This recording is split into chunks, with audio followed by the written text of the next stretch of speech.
एक छोटा सा कबीला जहां पर चारों तरफ बड़े बड़े पहाड़ों से ढके हुए थे। और तभी आकाश में जोर जोर से बिजली चमक रही थी और घने काले बादल चारों ओर छा चुके थे।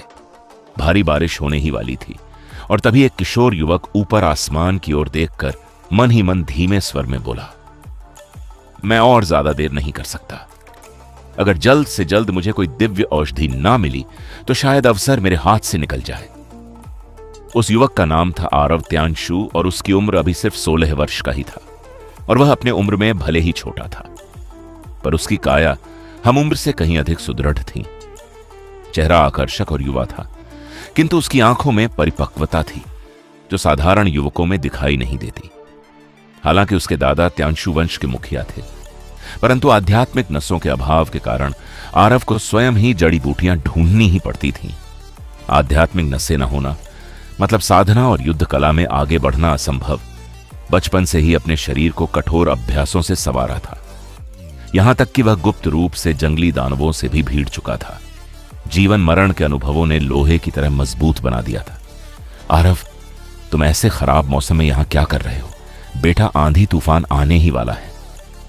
एक बूढ़ा इंसान उसके तरफ बढ़ते हुए बोला। वह थे वृद्ध आचार्य सुगम, जिन्होंने कई वर्षों से अर्जुन की मेहनत देखी थी। उसके आंखों में गर्व भी था और थोड़ी खेद की झलक भी।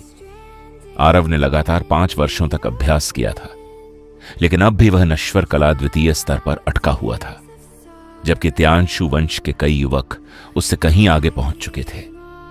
फिर भी आरव ने कभी हिम्मत नहीं हारी। उसे इस बात का गर्व था कि वह स्वयं परिश्रम करके शक्ति हासिल कर रहा है। आचार्य सुगम, मैं तो बस औषधि पत्ते ढूंढने जा रहा था।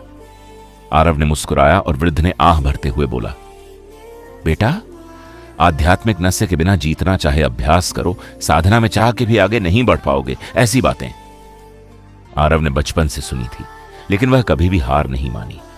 उसी समय एक माध्यम आयु पुरुष पहुंचा।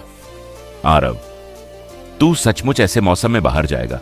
वह थे आरव के पापा, जिनका नाम था वीरांग त्यांग, जो थे एक शक्तिशाली और होने वाले भावी मुखिया के उम्मीदवार।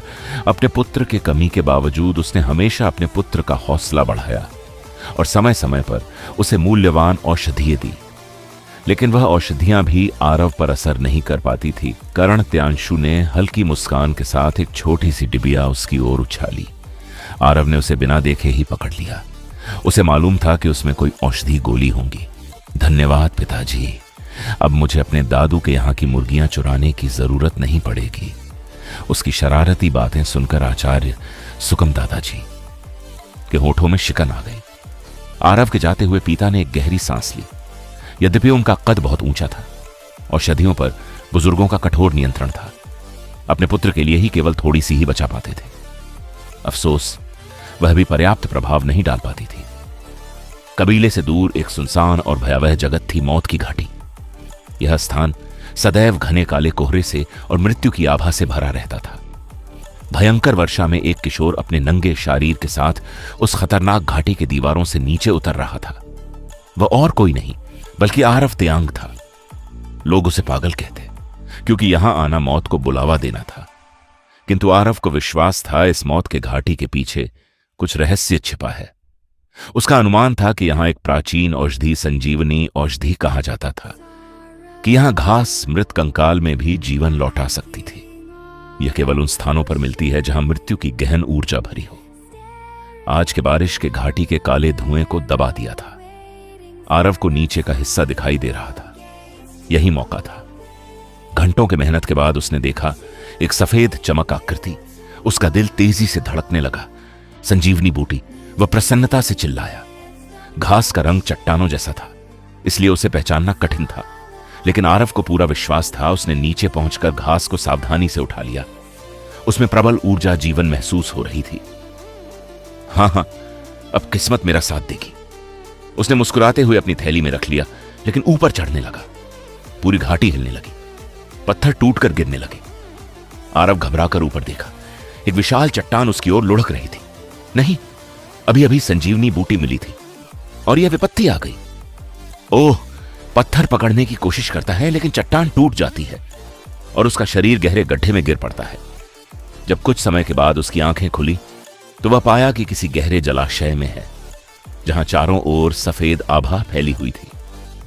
आश्चर्यजनक रूप से वह सांस भी ले पा रहा था, और सबसे बड़ा आश्चर्य, जलाशय के किनारे दो अद्वितीय सुंदरी बैठी हुई थी।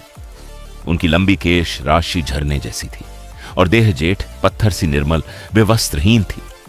और उनका दिव्य सौंदर्य देखकर आरव का चेहरा लाल पड़ गया। उसकी सांसें थम सी गई। उसे अनुदेशा हुआ कि शायद इन्हीं दोनों के भीषण लड़ाई के कारण पूरी घाटी हिली और वह नीचे आ गिरा। आरव धीरे धीरे उनकी ओर बढ़ा।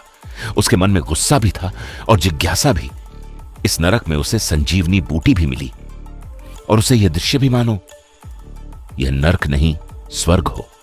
क्या यह सचमुच देवियाओं थीं या मृत्यु का छलावा? क्या यह संजीवनी आरव की शक्ति बढ़ाएगी या उसकी बर्बादी की वजह बनेगी? क्या यह दिव्य औषधि उसकी किस्मत बदल देगी या यह तूफान उसकी सारी उम्मीदें छीन लेगा?